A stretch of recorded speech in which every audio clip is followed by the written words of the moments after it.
I'm going to record it for everybody's benefit, hopefully. But I wanted to talk. I got this idea from somewhere else from an email that popped up in my inbox. So I've got kind of a list of topics to go through. But one that popped up recently, I saw and I was like, that's a great topic, which we've talked about a little bit before, but never really in depth and on its own specifically. So we're going to talk about boundaries.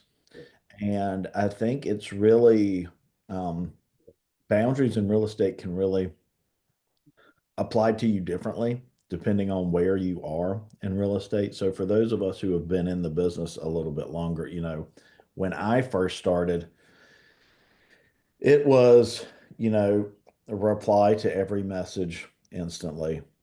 It was, I'm working 24 hours a day, 7 days a week. If somebody needs me, I'm going to show up and be there regardless of how important the question or the issue is. And I think that's natural for a lot of people given getting into this business, especially if it's your full-time gig and you're really trying to make something happen, right? Maybe not so much if it's just kind of something you're doing a little bit on the side. But that's definitely changed for me.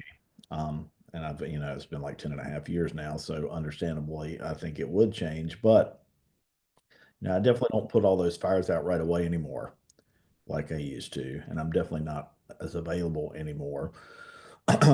And I think this conversation will kind of dive into that a little bit. And more than anything, I think it comes down to, are you setting the right expectations if you don't want to be available 24/7? So let's talk about that a little bit. So maybe it's kind of a myth of being constantly available. Being always on doesn't necessarily make you a better agent, but it can make you burned out. And I think anybody who's been in this business for, 4, 5, 6+ years has probably experienced burnout to a degree at some point. So let's talk about that a little bit. I mean, have you ever had a client contact you? And I know the answer, but let's talk through it late at night or like during a family moment. And how did you handle it? And maybe how are you handling it differently now than maybe you did in the past? Let's talk about that. Yes, last night at 1 o'clock in the morning, I got a Holy shit. All call right. Great from my example. client. Let's go. He, it, they recorded. I gave him the one-time code to get into his house. I told him it's a one-day code. Get your keys out. And they didn't get to the house until 1:10, so he Okay. couldn't get in the house. Okay. So he called me 4 times at one. Obviously, I did not answer. Right. You're asleep. Well, I was actually awake, but I was Well, like, it no. should have been assumed that you were asleep and not taking calls. So it Yeah. sounds like you made the correct arrangements for him to get the information, Yeah. what he needed, but he didn't get there in time to use it because obviously Yeah. the lock had flipped, so he couldn't get in. So he's freaking out because he couldn't get in the house. Yeah. Not that I would have been able to help him anyways, because I couldn't give him a Right. one-day It's not code. like you could give him the code. I was like, Fantastic. man. So I'm assuming, have you talked to him this morning? How did you wrap I that? I talked to him this morning. He was like, "Oh, the back door was unlocked." I was like, "Oh, well, I made sure it was locked when we left, so don't know how that's possible, but okay." So So, he got in at least. yeah, he got in, but And it's not breaking and entering if it's your house, and he didn't right. technically break, but he did enter. So Yeah. at least he got in and didn't have to call you back at 2. Yeah. You I was know, like, that's one of those instances where, you know, it just kind of it is what it is. It's definitely unique. It's not like we're talking about somebody has a question about the drywall or "No." they want to set up a showing, or something like that. But good example of how I think. And maybe that's a little bit of an extenuating circumstance. It could have Yeah. been kind of considered an emergency, so I could understand maybe why somebody might throw the limits away there. Um, but do you think clients expect 24/7 access? And do we allow them to believe they have it, or are we just afraid to set limits?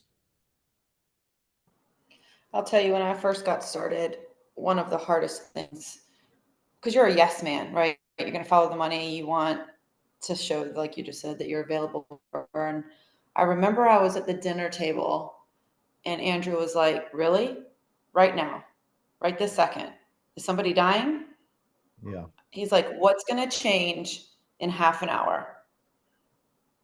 And I was like, fair. So that was like my wake up call of where the boundaries were not in the right order, I guess. And from then on, I kind of just have a conversation out the gate when I first meet people, especially if they're new or referral, or I'll say to a buyer, like, I have a life outside of real estate. I have teenage children. I have appointments. I have other clients. I was like, I'm going to make myself available for you. I said, but if I don't, respond immediately, or if you can't get up with me, know that it's not on purpose. And I always will say, if I'm not available, I will make a teammate available. And so letting them know that they're not going to be hung out to dry if something happens, like what's going on with Ashley right now, and so it's very important, I think, out the gate that you set those boundaries with your clients. And I've found that they are very, very respectful of that. And they'll say, I'm sorry to bother you. I know you're on vacation. I'm like, I still work on vacation. I'll say, well, I'm going on vacation for the week. I'll be out of the country, but you can still contact me. If you can't get up with me, I'll, here's my transaction coordinator or whatever, so just making them feel like they're not going to be ignored or whatever, I think is the right way to have the conversation from the beginning. Now, of course, something's going on, they're calling you three times in a row out what's going on and address that issue. But unless it's like 4:30 and the money's not wired and whatever, like that's something that you need to like deal with in the moment, put out the fire immediately. But I'm not responding to emails at 7 o'clock in the morning. And some people do, and that's fine, unless it's something that needs my immediate attention. And I think that as you get, it's okay, Nana. I was like, as you get older, along in this business, you can start to be more comfortable with saying no and setting those boundaries. I think that not responding is not the right answer, but responding in a fair amount of time is a better answer. And you've taught me along the way to stop saying, I'm sorry. Definitely. Sorry, I didn't get back to you. Instead of saying, thank you for your patience, ABC, XYZ. Yeah, that's great language. And it's good to be mindful of that. And of course, Andrew, in all his wisdom, gives you really good advice too, because I mean, it's one thing for us to recognize it, but when your spouse or your kids start pointing it out, You're always on the phone, Mom. yeah, Can that we go hits into the different, store right? without you answering the phone? Right. Maybe. Like I'll give you a personal example. Last night I'm on my way to Brandon's client event. Brandon, that was awesome. Again, thanks by the way for inviting me. But I had a client who had a question about their earnest money wasn't on the CD. And yeah, I could have looked at the CD while I was driving over there or during the event, but they're not closing today. So I was like, I'll look at it tomorrow and let you know. And in the past, I would have looked at it then, or I would have stepped outside when I got there and looked at it and called the client or whatever. But I mean, it wasn't a fire that needed to be put out last night. So, I mean, don't feel the need to always put out everything right away if it's distracting or detracting from something else that you're doing in your life. I mean, it's important to have boundaries, and that's what this conversation is really about. So, really about the difference between being responsive and reactive, right? Thinking about the difference between those two terms and what that really means, and thinking about why setting boundaries is actually professional. It's not selfish. I mean, your auto mechanic isn't going to answer your text at 1 o'clock in the morning. You know, your doctor's not going to reply to your email at 11 o'clock at night. Why are we held to a different standard, and why are we allowing ourselves to be held to a different standard? Are you setting those boundaries yourself? Are you setting the right expectations? We set expectations about due diligence money, comps, inspections, closings. Why aren't we setting boundaries about our time and responsiveness? And I think it's a conversation worth having and thinking about, regardless of how long you've been in the business, right? I will say one of the things that is frustrating, I think something that frustrates me more than anything is when talking about responsive, is unresponsive agents in the business. Sure. Like, Yeah. you know, that's a little bit of a different conversation, but at the same time, like, I'm standing at your door. You know, I have a showing at 11 o'clock. I can't, the lockbox isn't working. I can't get a hold of you. I can't, you're not answering your call, your text. Okay. Now I've called your BIC. I look like a dummy with my Right. clients. Like, help me. And I'm going to blow you up until you respond to me or get me what I need because I'm trying to help you, you know, or like you can't get a hold of somebody to submit an offer or whatever. So, you know, there is boundaries also when it comes to each other in this business and Great responsibility. point. Those are very different, I think, than your boundaries with your clients, or can be very different. Uh-huh. Yeah, I mean, if you're a listing agent and you know you've got a showing at 1:30 and you miss a call Have at your phone on you. Yeah, 1:32, you know, be ready to, if figure it out. somebody has a problem when they get there, right? Right. You should kind of, be at least aware that you Mhm. might hear from somebody during that time frame. I will give a real world example to that. Amanda sent me to the store the other day to get something very specific. And so when I get there, there's multiple options and I wasn't sure which one to get. Mhm. So I call her and she doesn't answer. Oh my God, I could go on about I this. knew Brandon would relate to this. Oh shit. I tell The very Amber, yacht brother thing. I tell her at least 2 or 3 times a week, I don't even know why we pay for you to have a cell phone. She never answers when I call. Her phone is always on silent. She is impossible to reach. And I'm like, Amber, we have a child.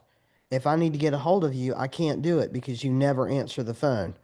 You need to cut your ringer on. And the same thing happens all the time. Amber will say, go to the grocery store and I need you to get me this. And if it's like a feminine product, there's like 90,000 pads. Yeah. How am I supposed to know? There's Send like a picture. I will send a there's picture 70 of I the sent a brand orange and picture the and pads. she size. didn't reply.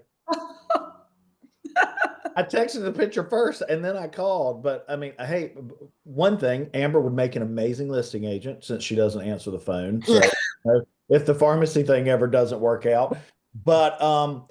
But yeah, I mean that's so when I got home, I was like, Amanda, we've been married for a while now. If you send me to the store to get something specifically for you, I need you to be by the phone in case I have questions.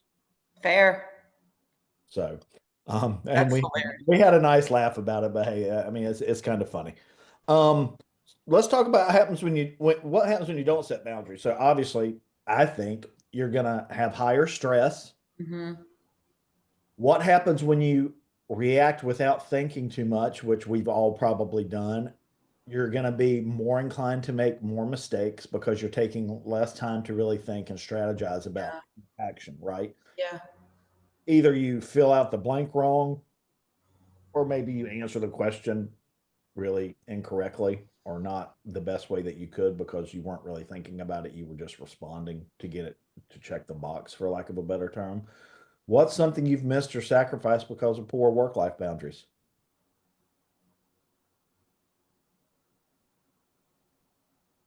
Being at the beach and sitting there on my phone while we have people in town trying to get stuff done. Mm-hmm.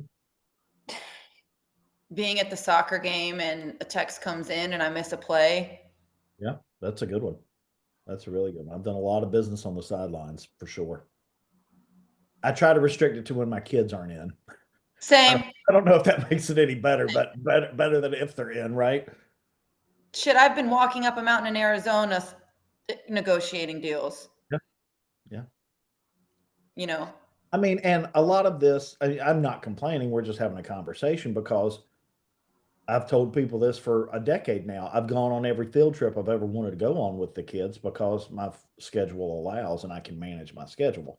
But there are sacrifices you have to make Yeah. if you're going to be able to do Yeah. things. Yeah. The thing is being mindful of it, being aware of it, and handling it accordingly. And this is just really taking it to a deeper level, to really manage it because it doesn't just impact us, it Mhm. impacts the people around us, and not just our family, but our clients too. So how do your clients suffer when you're stretched too thin? Because you might be stretched too thin with another client, and client B is suffering because of it. I'll give you a good example. Go Um, for it.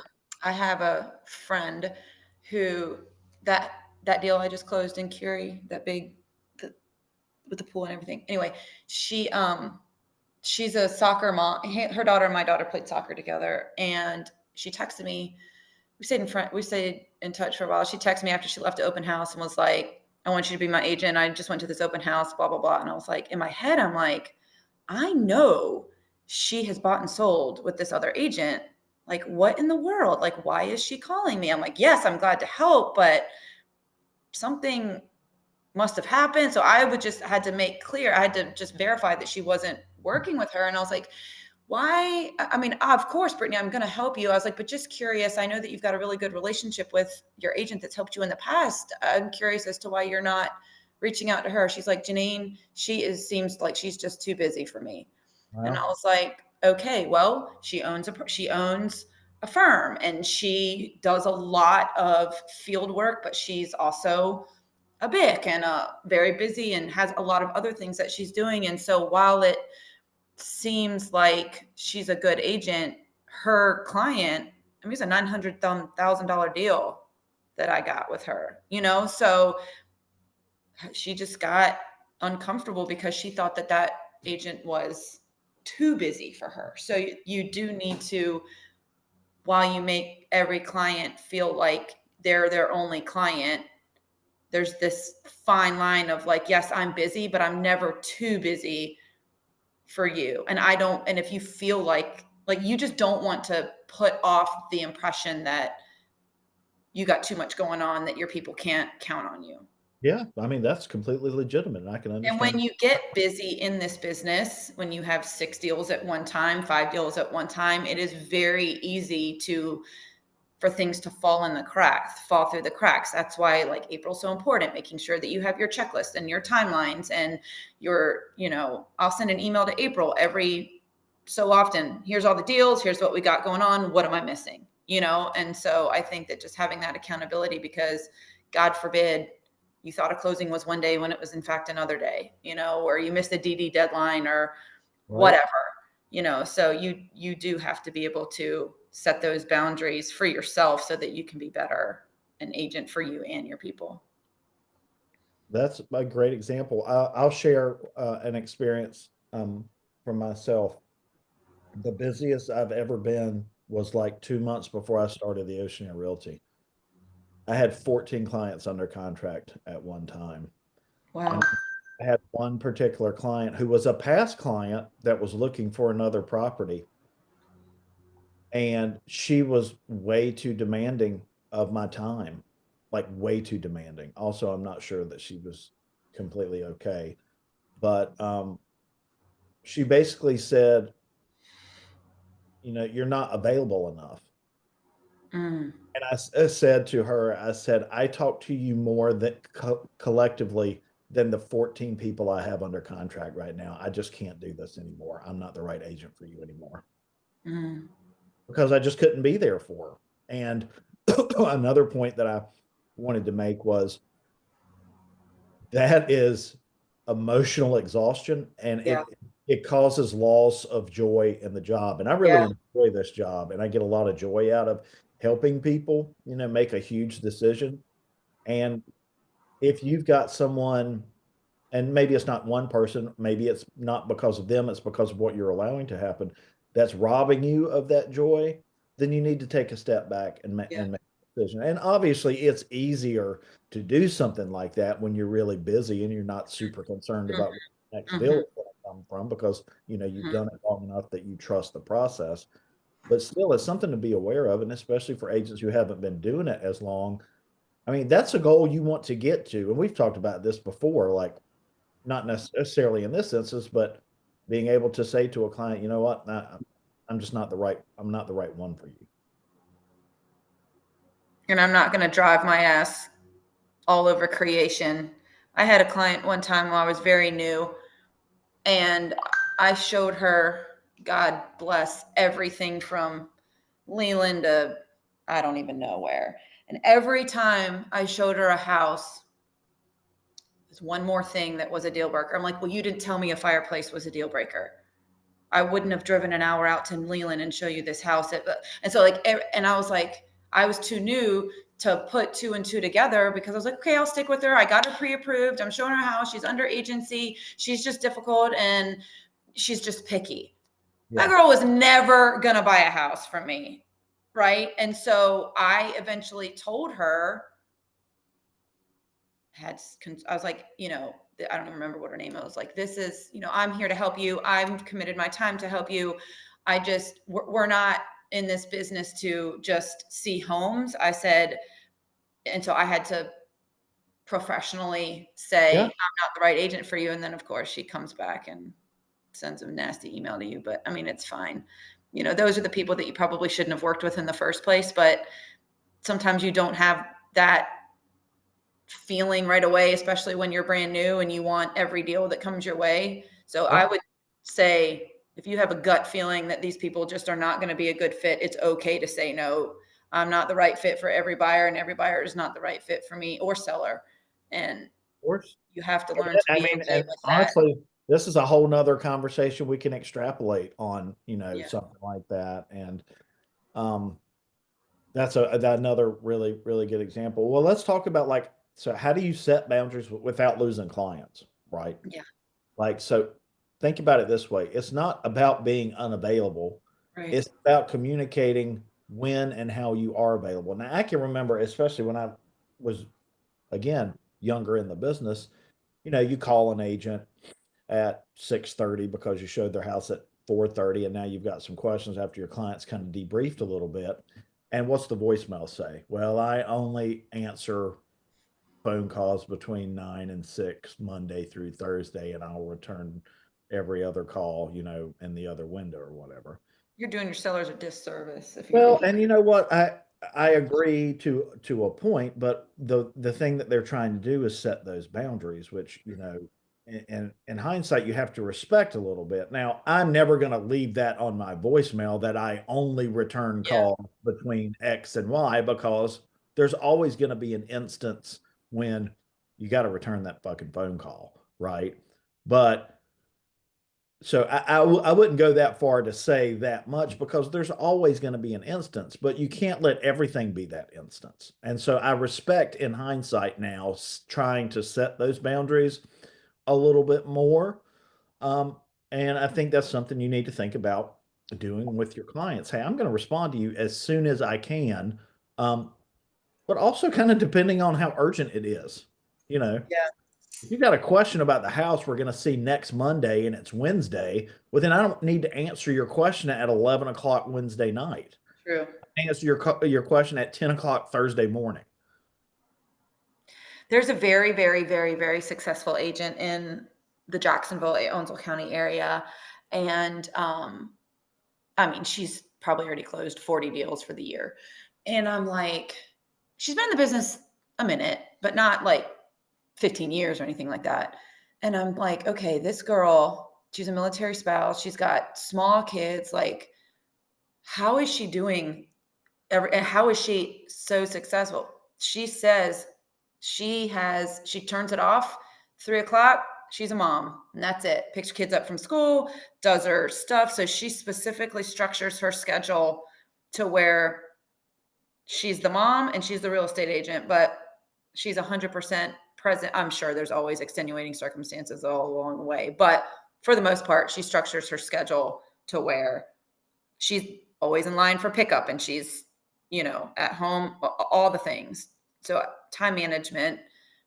And I'm sure she tells her clients, this is what I've got going on. This is when I'm going to be available. I think, like you said, having those conversations up front about realistic expectations. If you text me at 11 o'clock at night, I'm probably not going to text you back, you know? Well, here's the thing. The first time you do, they're going to expect you to every other time.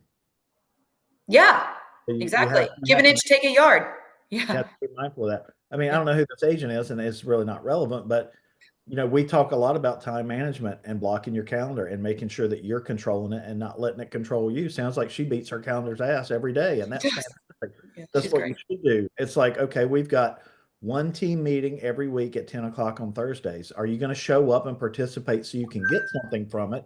Or are you going to allow your client to dictate that you're going to show a house at 10 instead of 11:30?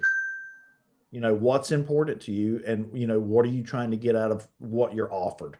you know all of that applies, and this situation is the same thing.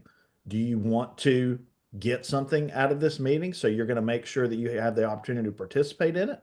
Or are you just going to let your client dictate when and where you meet and let them control your schedule? I mean, it's just another example, right? Um, I think that, do your clients know your hours? Do you give them a preferred method or timeline of communication? I like to ask clients, you prefer calls, texts, emails? Because I like to communicate with people the way they're going to be responsive, especially at the outset, as I'm trying to build a relationship. But do you ever tell people the best way to get in touch with you and the Mhm. quickest way to get a response? I do.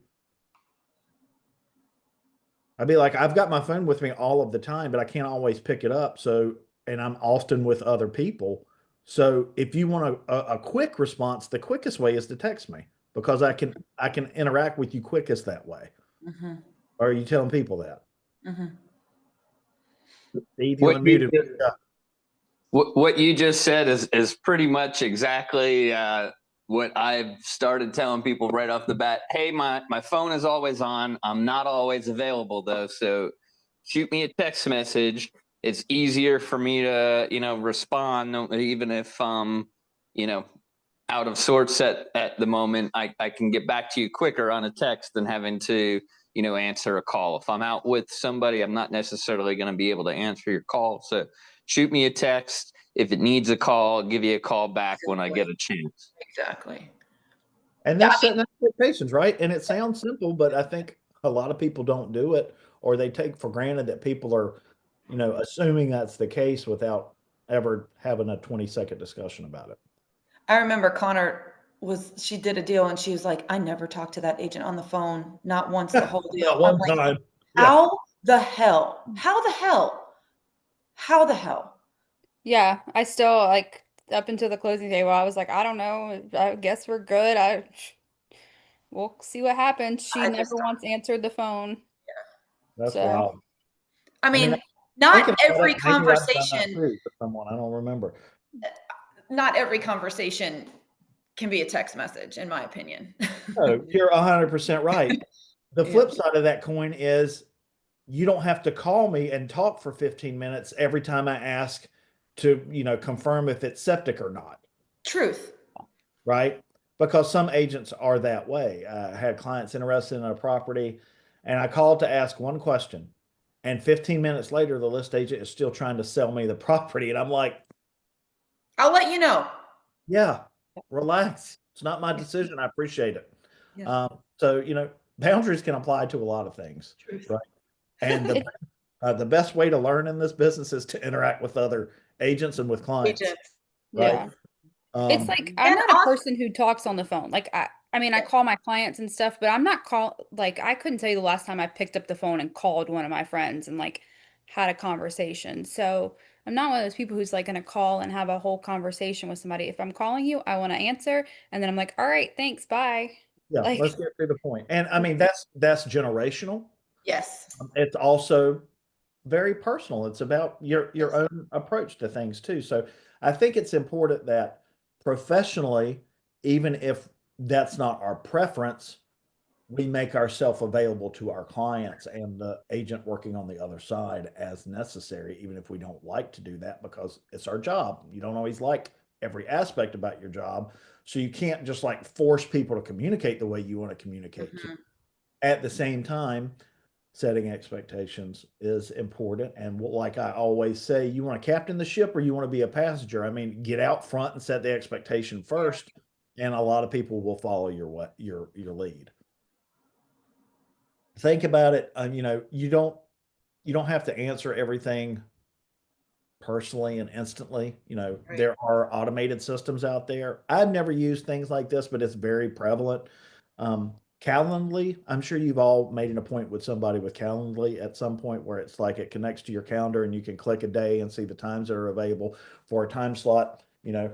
If that's something you can put in your email signature if you want to give people the opportunity to book time to talk to you.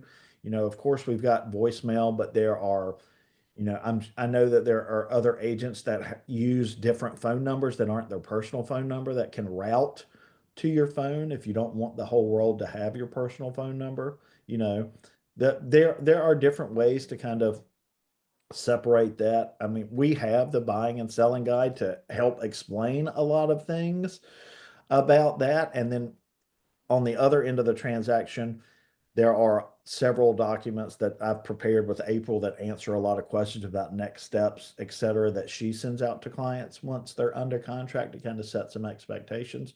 But I mean, you have the opportunity to prepare something like that on your own if you feel like, it makes sense for you to kind of get ahead of some of these questions. I think it's important not to project or to assume that people understand everything, even if you've discussed it with them already. So, And to be fair, a lot of clients, and you'll learn quickly, are way more needier than others and are going to require that 15-minute phone call every time they need something, because either the elevator doesn't go up all the way, or you need to explain it 6 times, or whatever it is. And so just catered, but again, like, if you don't have 15 minutes to respond to a conversation that you know is going to require 15 minutes, communicate that, hey, I got your question. I'm going to call you at X time so we can discuss through this, so that they know that they're not being ignored. right. And I think that's huge too, just to let people know that they're heard, even if you can't answer Yeah. the question right now. And I Yeah. think a lot of people in a lot of aspects of life fail terribly at that. Yeah. Like, yeah, I saw your email, but I didn't respond to say, hey, I got it. I'm in appointments until 4 o'clock. I'll call you then, or Yeah. something. That goes a long way. Also, Janine, to your point, having that 15-minute conversation could save you hours Yeah. of, different intermittent questions being answered throughout the process. So, get ahead of that stuff. And I think it will, in the long run, it could definitely save you time. Clients who value and respect you will honor your boundaries, but only if you model that behavior. Yeah. Like we talked about, don't reply to that text at 11 o'clock and then be upset when they text you at 10:30 the next day, Mm-hmm. because you've kicked the door open and allowed them into that space, Mm-hmm. right? So just be aware of that. And if you have to respond to someone like that, be like, this is an issue that needs immediate attention, so I'm jumping on it. Give me 5 minutes or whatever, and I'll call you, or I'll email you back or text you back or whatever, right? If you're doing something outside of those boundaries, I think it's fair to acknowledge that you're doing it outside of those boundaries, so it doesn't seem like something that you're going to do every time. Does that make sense? Mm-hmm. It does. I think boundaries is definitely something I need to work on, because like I try to like drop everything every time a client wants something, but then it does become something that's exhausting Yeah. after a little while. So it's And like, Connor, it makes a lot of sense that where you are in your career that you would really start to feel and realize that. yeah. And it's like it's like I'm having to tell myself like, yeah, and when it's slower, like, if I had hit my goal, I probably feel like I would be a little bit more, Aggressive about it. Yeah, yeah, but that's I fair haven't too. hit my goal, so I'm like, okay, I need to jump on this right now. But also, I'm not doing anybody a service, my family, my clients, myself, by being worn out by the situation after the fact, because then it's like you miss things, you know, And I think just like kids need structure and discipline, our clients need structure and discipline and respect for us as well. Like, Yep. we're not, like I told my client, I was like, I will drive to Beaufort because you're a past client and I know that you're going to end up here. It's an hour and a half away. I'm not going to do that for all the people, right? And so he wasn't ready to pull the trigger, but I knew in the next 2 weeks he was going to land and do it. And so, you know, I told him, I was like, but I'm not, I said, we'll see this new construction house, but I'm not showing you 6 houses in the neighborhood because you're not in a position to have a seller leave their house for a house that you're not going to be able to put an offer in right now. That's not fair. That's So fair to say setting that. those boundaries, and he's like, Yep. yeah, that makes sense. I was like, what if you don't end up in Beaufort? What if you end up in New Bern? What if you end up in Morehead City? I was like, this is a favor that I'm doing for you because I know I'm going to sell your house and I'm going to sell you a house. And so you just have to cater your and they want that. They're like, yeah, that makes sense. Okay, let's not waste my time or your time, and I think that they appreciate that even if they say that they don't, because if the shoe was on the other foot, are you going to leave your house and get it show ready for somebody that's 8 months down the road from Yeah. being And ready to sometimes make you an got to offer? put those breadcrumbs out there for Yeah. people, right? So they think about it more than the immediate thing right now. I'll give you an example too. Um, I'm sitting on the back porch in Surf City Saturday or Sunday, and I get a call from a client that I had under agency last year, showed them one property. They're investors. They decided not to pursue it. Kind of lost touch a little bit, finally responded, hey, we're not moving forward with the investment search right now. We'll let you know. It's like, okay, that's fine. Agency expired like end of December. Okay. Fast forward, it's May, and I get a call. Oh, they're at the beach and they want to see this condo downtown Wilmington on the waterfront. I'm like, okay, I'm an hour away and about to go to the beach with my family, but it's closer than if I'm in Raleigh. They were looking like in Clayton and Garner initially. But I'll pop down there if you're serious. If you're serious. And they decided not to see it, which I appreciate. But I could have not explained that and just gone down there and wasted 2 hours of my time. But I cared enough about me and my family to say, look, this is what I've got going on right now. I want to help you if you're serious. Turns out they weren't serious. So I saved myself 2 hours of time and probably not pissing Amanda off by just abandoning her with 6 teenagers. But you got to do that. You got to look out for yourself that way. Well, one other thing I think that everybody, well, I won't speak for everybody, but I definitely speak for myself. Um, I have some past clients that I will do for that I wouldn't do for everybody else. Or, You've yeah. got Agree 1,000%. when Yep. you've got people that you have a close relationship with Yes. prior to real estate or whatever, Yes. or I had one family last night at the dinner. I've done 6 transactions for their family. I mean, I am going to move stuff around within reason, right? Like I'm not going to skip a child's doctor appointment, but I'll cancel a buyer consultation with someone I've never met before to show them a property because they don't call me unless they're serious. That's how it goes. I won't hear from them for a year and a half, and then they'll send me one property and they buy it cash. And but you have to be far enough in your business to have those relationships and realize who fits Who's that. worth that? Right. Yeah, Right. exactly. Not everybody's going to get that same Right. treatment. Right. I also think, y'all kind of touched on this a little bit. When you're first getting started in your career, like if you're in the first year, I don't think you really don't have an excuse. I mean, that's what it takes to get to where some of us are at now. I mean, I know that kind of sounds harsh, but it's true. I mean, I'm not saying you neglect your family, but like if you're not putting food on the table, you got to figure it out, right? And so show the house, take the call, do whatever you got to do. But there does come a point in time where you can kind of pump the brakes on that. And as you're meeting new people, you set different expectations than you sat when you were more desperate for business. But it takes a while to get there, but everyone should get there to a certain point. One thing I think that you have to, um, I don't think anyone's going to has touched on this yet, so this is why I'm bringing it up. One thing I do think you have to make a priority and not sit and dwell on or put off is a hard conversation. Um, it never gets easier to have a hard conversation. So, home doesn't appraise, inspection report is a nightmare, regardless of what side you're working on or whatever. Very rarely to me is that hey, I'll get to this tomorrow or I'll wait till Monday to deal with this thing. Yep. That's not the right way to do it, because you are holding up both sides moving forward, and it's not going to get any easier. And you're only making it worse on yourself and everybody involved. You get a nightmare inspection report back on a listing, your seller is going to have to confront it somehow.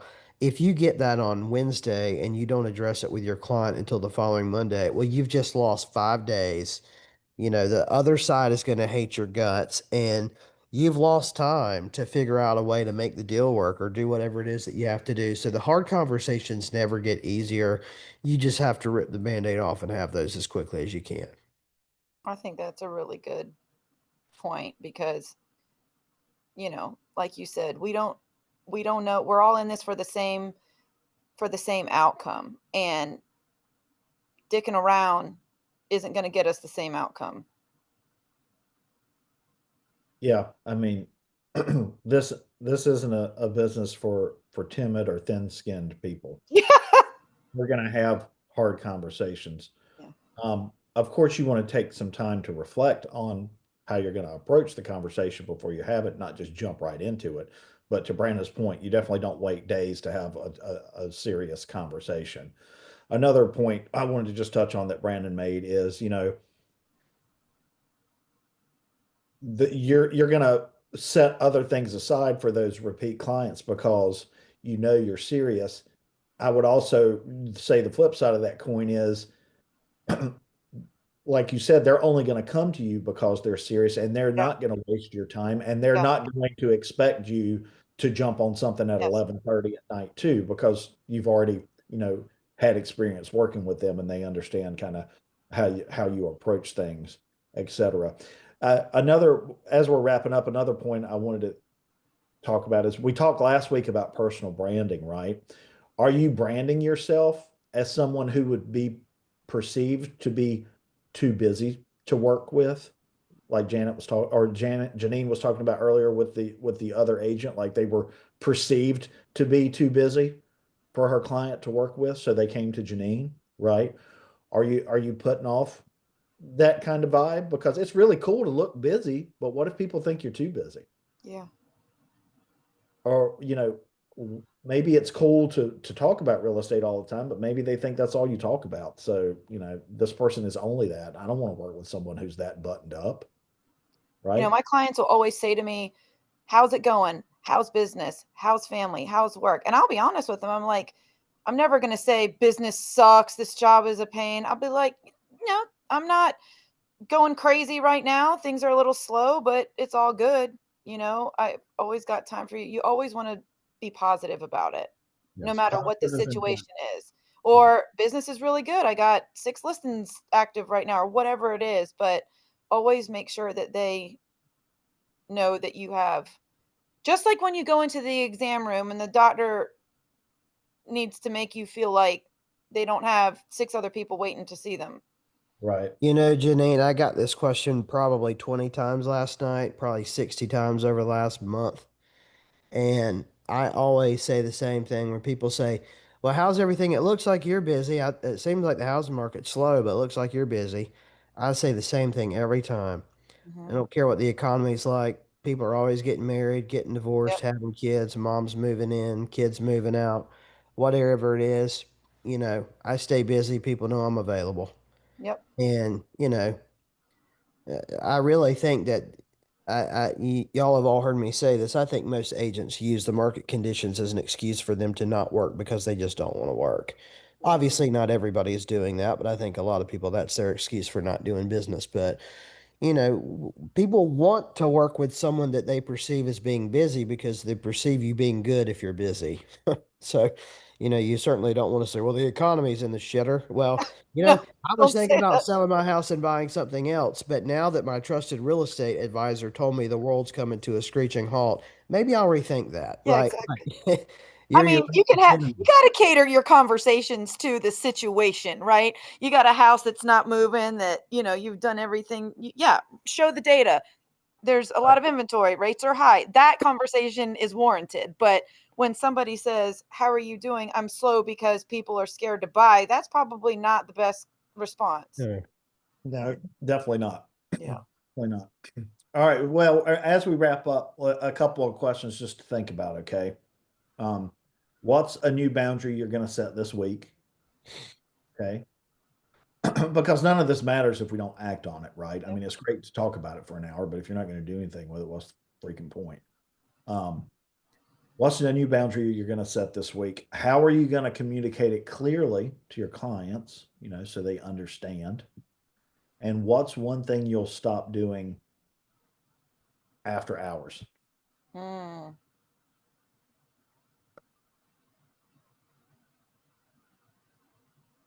They can be rhetorical. You don't have to answer. Not these questions aren't always rhetorical. for the purpose of this conversation, they are, but I do want you to think about them and how. But Doug, you don't have any boundaries for us, right? You're available 24/7, 11 o'clock. And I'm just joking. I'm just joking. Most of the time, I'm definitely more available to you guys than I am to my clients, honestly. But also, it depends on what's going on. I mean, one of you guys have a listing appointment this weekend that I'm going to help out with, and sent me documents to look at last night at 10:30, and I was like, I'm not going to look at these tonight. I'll look at them tomorrow because Yeah. I don't need to look at them tonight. But you have them. Yeah. Right, exactly.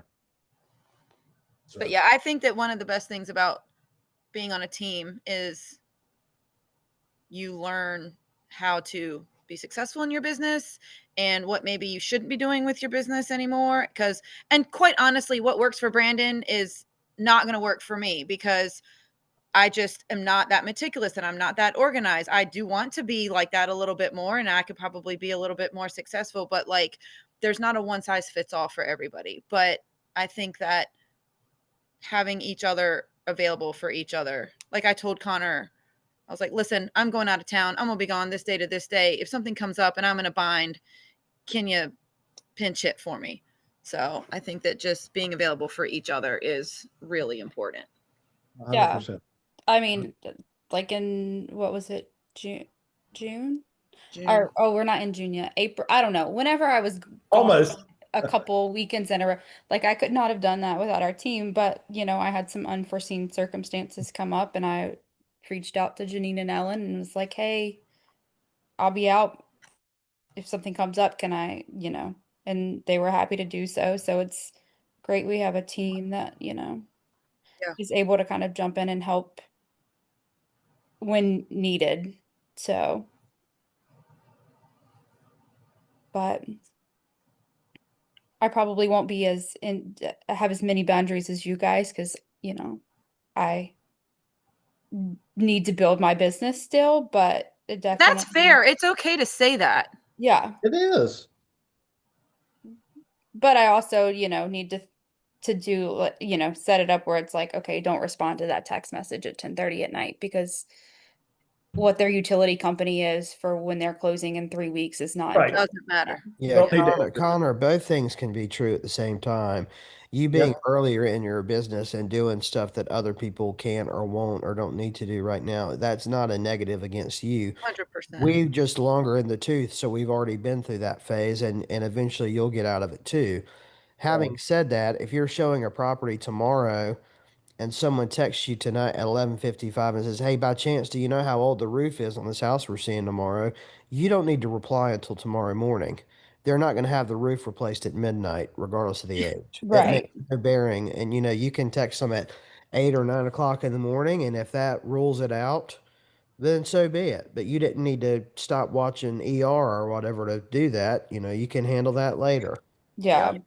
Yep. And having that work-life balance is something that I've had to learn. Because, in nursing, you go in, you clock out. That shit don't come home with you, right? Like those boundaries are a lot easier to maintain. But when you work for yourself and it's a 24/7 business, you have to be able to, I mean, we take our job with us everywhere we go, right? And so creating that work-life balance is so important. And it's so easy to, I mean, sometimes my kids will be like, if we go in this store, are you going to turn that phone off? Are you going to answer the phone? I can't look at these, can't do this without you being on the phone. I'm like, shit, okay. No. Yeah. Yeah, absolutely. And that's like before when I did hair, it was Tuesday through Thursday if I decided to work on a Friday. And then when I left, I left. Like Yep. I was like, I left my book at work. I was like, I'm not scheduling anybody. On the weekends, I would in case I got a text or something. But in the afternoons, my book stayed there. I was like, I'll get it tomorrow when I get back. So it's definitely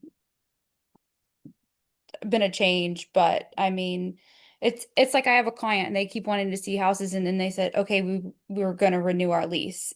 Then they texted me and said, "Okay, we want to see houses this weekend." So one of my first questions was, "Did you guys renew your lease or no?" Yeah. Because Because if if you you renewed did, your lease, goodbye. then there's no point for us to see these houses. And they were saying that, their landlord would renew it if they needed to, but she preferred not to because it's on the water. She wanted to rent it out in the summertime. So I was like, okay, we can see a couple. And then they kept adding. I was like, hey, I have other things going on Saturday afternoon. I can show you these houses, but after that, it's not a house that I know they're going to be interested anyways. So there's no point in me showing it to them. But it's also important to, I have an appointment Saturday morning. It's not with a client, it's my son's soccer game. That's still an appointment. I have an appointment at 10 o'clock on Thursday. It's not with a client, it's with my team, right? I already have an appointment. They don't need to know what it is. That's exactly right. It's none of their business. Yep. All they know is I already have something scheduled for them. So I'm available X, Y, and Z. Which one of those works for you? Because otherwise the cart is leading the horse. Be the horse, not the cart, right? And one of the great things about this business is it gives us a lot of freedom, but it can also restrict your freedom if you allow it. So the point of this whole conversation and exercise is be mindful, set expectations, get out in front of it, control it, don't let it control you, right? And hopefully the conversation has helped. I appreciate everybody's participation. I'm open to recommended topics. If you have some, please let me know. We will have mastermind next week. I'm still determining which direction I do want to go in. I'm going to cancel the week after next week because I'll be out of town. So that one won't be on the calendar 2 weeks from today. I'll delete that from everybody's calendar pretty shortly. I hope you all have a great day. Okay. Have a great weekend. Have a great day, everybody. Great conversation. Bye. Have a good weekend. Bye, guys. See ya. Bye.